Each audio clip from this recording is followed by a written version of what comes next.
Ask and you shall receive. Just one day after Georgia Governor Sonny Perdue led a prayer service for rain on the steps of the state capitol, the rain fell. It sounded and felt pretty good last night here, I have to tell you. About an inch through North Georgia, half an inch here in Atlanta, but still not enough to really ease our drought. More than a quarter of the southeast at this point is covered by an exceptional drought, the National Weather Service's worst drought category. And as we mentioned, our rain came after this prayer vigil was held on the steps of the state capitol in Atlanta. Not everybody happy about that. In fact, some think the governor's public prayer violates the separation of church and state. A lot of people, too, Mike, pointing out that rain was actually in the forecast before the prayers were held on the state capitol steps. This is the kind of thing you tackle in your Get to the Point segment. Those topics that get people a little riled up. People who are saying, why do you have to hold the prayer vigil in this case? Exactly. We're not really going to talk about whether or not this was an act of God, but let's focus on the larger issue here. Again, Governor Perdue leading a prayer vigil. It was an ecumenical prayer vigil. It wasn't just Christian. But let's listen to part of his prayer. We do believe in miracles. We do believe that you are the miracle creator, the creator that established the water and the land and the air and even us. God, we need you. We need rain.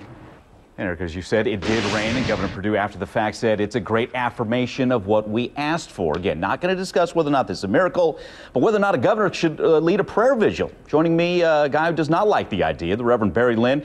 He's the executive director of the group Americans United for the Separation of Church and State. All right, Barry, and you know this, a lot of people will say, you know what, it wasn't Christian only. It was Christian, Muslim, Jew, Hindu coming together to pray. What's wrong with that? Well, the big problem is that neither the governor of Georgia nor the president of the United States and state or federal constitutions have any religious role. In other words, the governor of Georgia is not supposed to be taking on the jobs that ought to be performed by pastors and ministers and others. And in fact, I know a lot of ministers in the state of Georgia, and I can guarantee you that they thought about the idea of prayer long before the governor brought it up. And frankly, I don't know anyone who thinks that God, if they believe in God, many Americans don't, but if you believe in God, you don't think that God is going to listen to the prayer of a governor before he listens or she listens to the prayer of a lawyer, a farmer, a waitress, or anybody else. So this is very strange theology going on here. But do you believe in you're a person of faith, you're a reverend of the United Church of Christ. Don't you believe in the power of corporate prayer? Where we come together like this after a 9/11, a Katrina, or a drought? Look, I believe that ministers ought to lead prayer. I think they should not be turning to politicians to lead it for them, and that's the big problem down in Georgia. And it also gets into dicey areas when the governor said he wasn't gloating about the rain. By the way, it was only, I think, 0.08 of an inch in some parts of Georgia.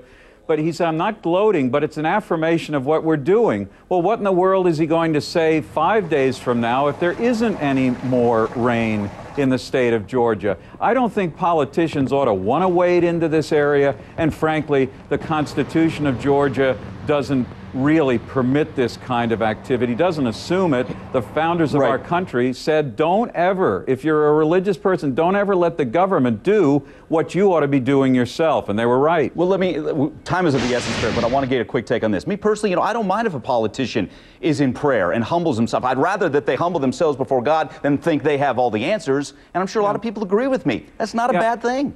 No, but I'd also think that most people in Georgia probably wish the governor had done more about saving water. Some of the local communities in Georgia, I talked to Georgian folks today, said we did locally the things that were necessary to save water, but the governor didn't seem to be terribly interested in it. Now he's turning to divine assistance, claims it's an affirmation. I think governors ought to govern, not preach. That's why we have preachers. No, that's a good point there. And the governor did, I know, in part of his prayer, and I know others said, forgive us, Lord, for our wastefulness, hence the prayer now in a desperate time. All right, Barry Lynn, we appreciate your time. Thank you. And your insights. And we want to know what you think. Praying for rain, do you think it was okay? Or did the governor here violate the separation of church and state? Email us, female us, you know the website, cnn.com/prime news. I can't wait to hear from you on that one. I think we're going to get one of your comments. You know the only bad thing about that vigil? A lot of traffic.